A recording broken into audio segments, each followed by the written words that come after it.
Good morning, beloveds. It is Monday morning, and it is Memorial Day, which means I do not have to go to work today.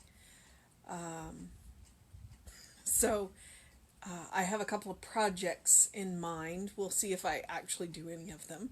One of them I probably will because I need my husband's help, and he'll be home around noon, or well, sometime between noon and 1. So he can help me with it. And I got up and went to the gym today. I did not sleep in. I kept my gym appointment, and it was kind of dark when I left this morning for the gym. Not the sun was up. There was just clouds, and it was kind of raining, and so it was interesting. And then when I came back, I noticed it's one of those things where Texas weather, I was driving to blue sky, and behind me you could see the gray of a storm. That's kind of the way the day is looking. We'll see. It's right now it's 70 degrees, and it smells clean. I don't know if you've ever noticed that clean earth smell after a good rain.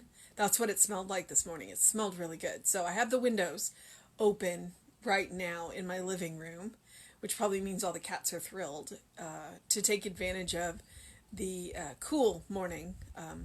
It'll get a little muggy this afternoon, so we may get some more thunder showers. It was pretty interesting.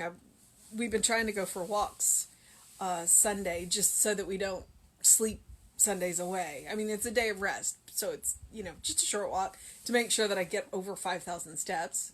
By the way, I only did 3. And it rained all afternoon yesterday, so that didn't happen. And with me being in my house today, we'll see how many steps I get today. But like I said, projects. I do not intend to while away the day in front of the TV or the computer. Just a little bit of it. So let's see what Ernest has for us today. I am a little somber today because it is Memorial Day, and growing up in the military, good morning, Cleopatra, is interesting.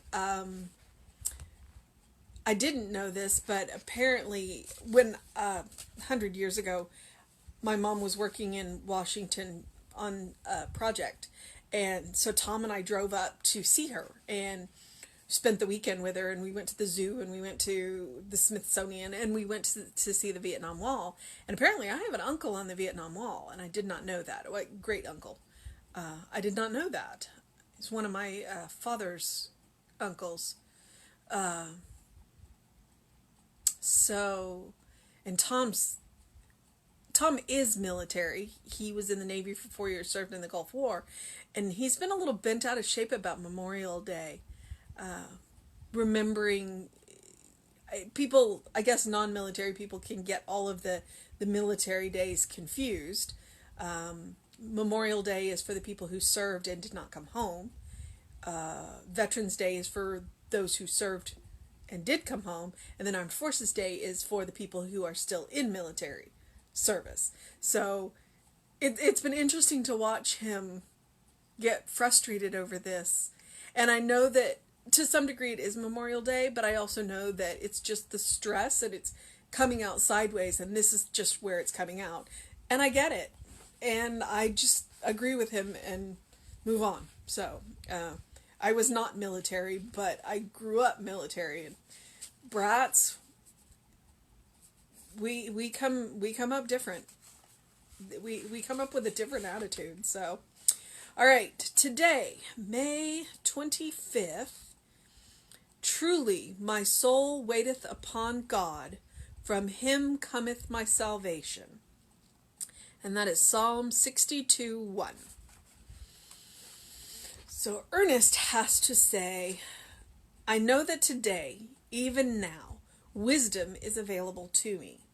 There is no darkness in my mind, neither is there disease in my body, because the Spirit of wisdom, of truth, has revealed my mental and physical perfection to me. The light of the Spirit shines from the very center of my being. As a spark of God, I am illumined by the Spirit of wisdom. I am free from the bondage of all false beliefs. The Spirit of wisdom enables me to see all others as they are in reality, perfect expressions of God. My thoughts are radiant with the light of Spirit, and the light of my consciousness shines to the very circumference of my world. I love his word choices some days. There is no indecision in my mind. In truth, there is only one power, only one God. I am directed by the Spirit of wisdom and am assured of peace, joy, love, health, and plenty. Every blessing attends my footsteps, because spiritual consciousness directs me in the way of my highest good. I know that I am guided into right paths, and that only good can come to me and mine, for the Spirit of wisdom directs my steps this day. Well, I can honestly say that that is a very hopeful reading today. We are still in the month of joy. We have about 5 more days in the month of joy. And today he's talking about wisdom. Conventional experience is that what wisdom is an accumulation of experience. It's not the same as knowledge, because you can have a whole lot of knowledge and not have any wisdom. If you've played any of the role-playing games, Dungeons and Dragons and things like that, there's 2 slots. There's one for intelligence and one for wisdom. And you can be very, very, very high in intelligence and have absolutely no wisdom. But wisdom is based on experience. So it is a combination of knowledge and experience. And you can have a whole lot of wisdom without having a whole lot of book smarts. If you've been around, and it doesn't even have to be time, it's experience. So you can be very wise in what your experience is. Since Cleopatra's on this morning, I will use her example, because she is currently in a program where she is learning a lot of knowledge. She doesn't have the wisdom yet to apply that knowledge because she is learning it, and then she will start practicing it. And yet, if we go back and look at how long she's been a dancer, the wisdom that she has in that area is beyond anything that I can even imagine, because I do not dance. Mostly because I'm not coordinated. So wisdom is something that we are constantly acquiring, and it's not about age, it is about experience. So there will be a time when she will have all of this wisdom in the area that she's acquiring knowledge in now, and she will just add it to the wisdom that she has as a dancer. And I'm sure she's got plenty of other wisdom areas too that I don't know about, that will be fun to learn. So that is what wisdom is. And when you consider that God is not bound by time, Spirit is not bound by time, Spirit has all of this wisdom that is available to us if we are willing to open up and let it flow through us. We can have all of the experiences that have ever happened and may ever happen right now in the present moment, because time is an illusion, if we're willing.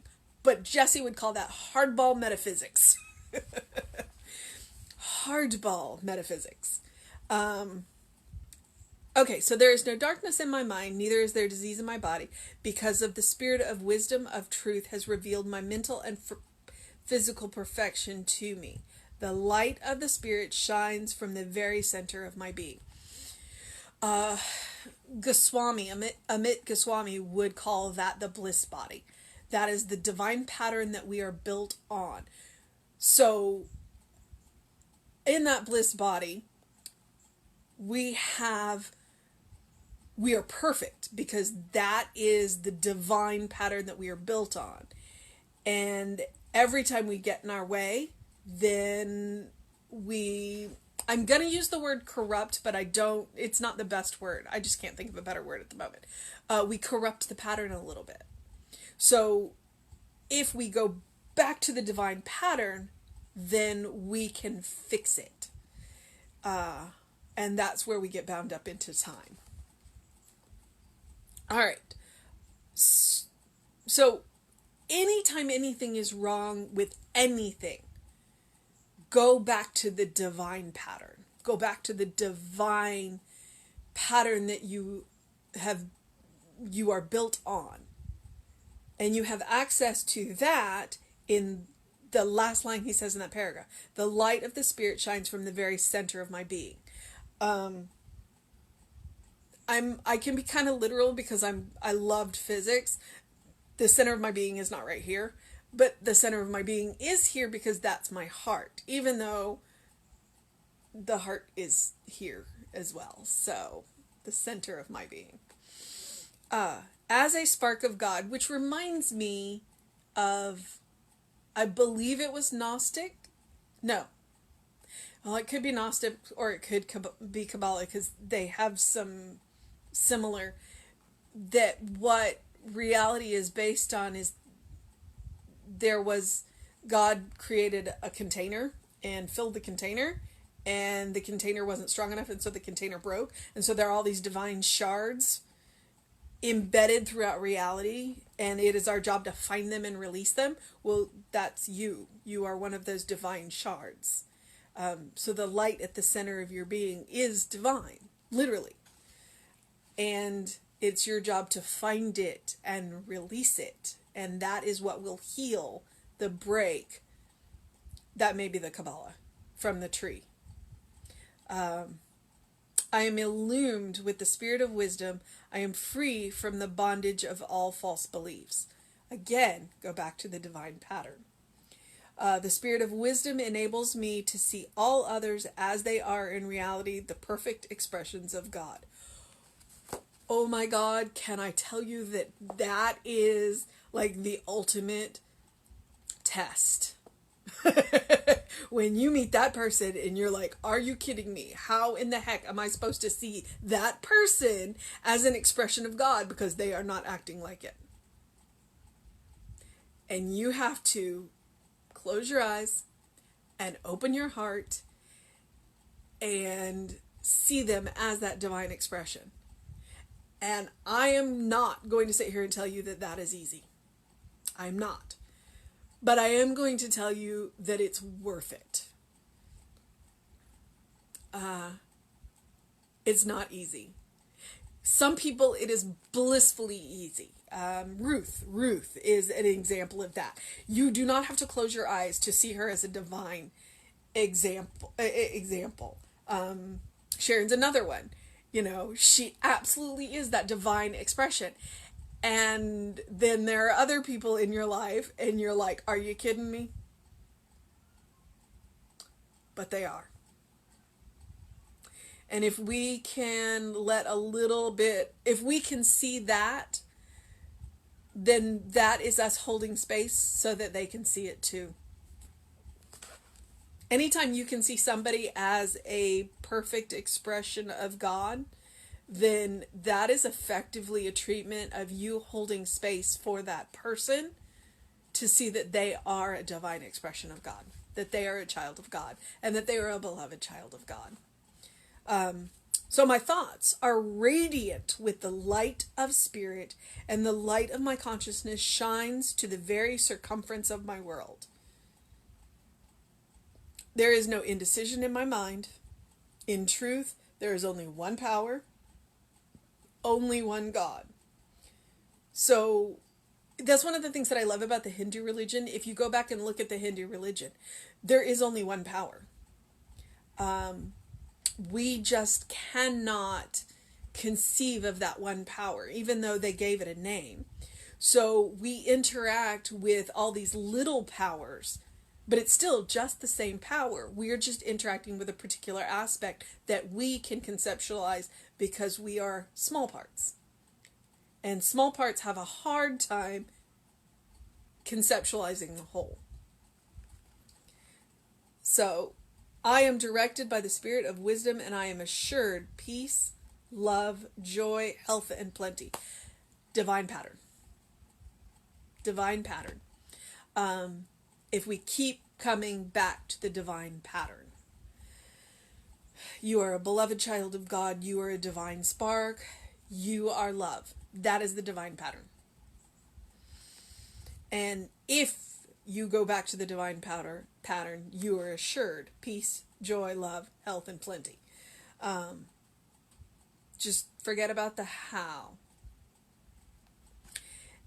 Every blessing attends my footsteps because spiritual consciousness directs me in the way of my highest good. All right. Spiritual consciousness directs me in my way. I didn't say subconscious. I didn't say unconscious. I said conscious. So we are conscious of the divine pattern. We are walking the divine pattern. If we are walking the divine pattern, then it will attend our footsteps because we are on the right. I hesitate to use the word path because that means that there's only one, and that's not true. But the truth is that for you, there is one path. It just goes in a lot of different directions and it changes. So it's not a straight and narrow. It's not, my friend, classmate, Reverend Lane did a talk in school, and one of the things that I loved about it is she talked about the fact that we have these wonderfully messy, juicy lives, and we spend all of this time trying to fit it into this narrow channel. And that's why we're such a mess.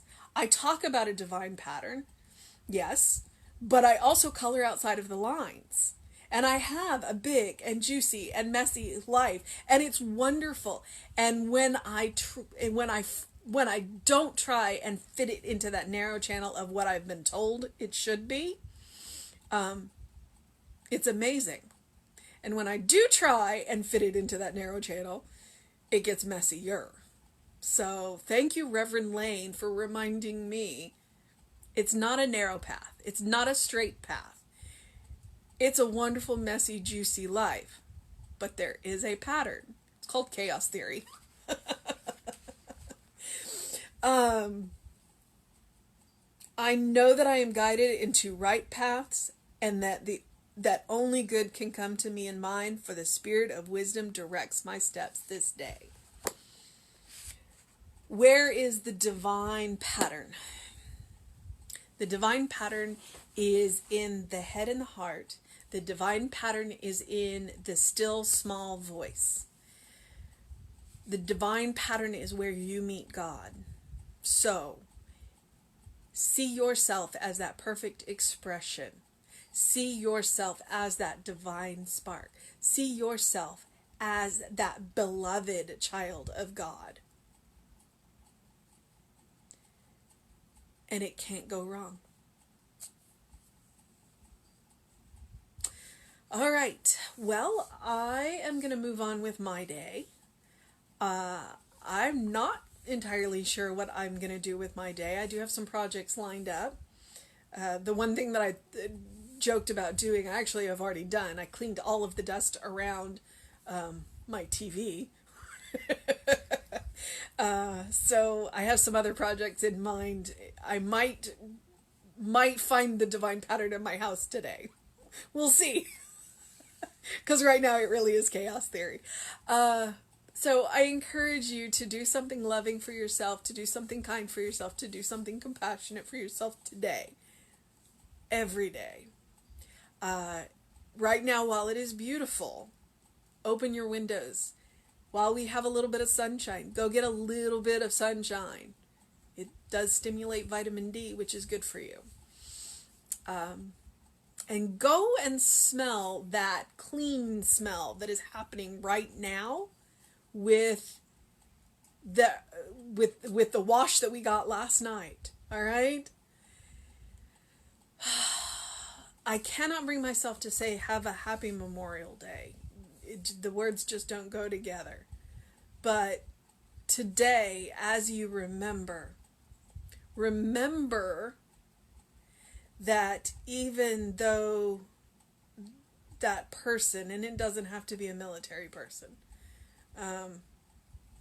even though that person is no longer physically present with you, as long as you remember them, they will live on. They just live here. All right. Have a fantastic day, beloveds. Please do. Reverend David will be on later with you today at around 5-ish. It's David. I don't know what to tell you. And I will be back at 9 a.m. tomorrow. Bye, beloveds.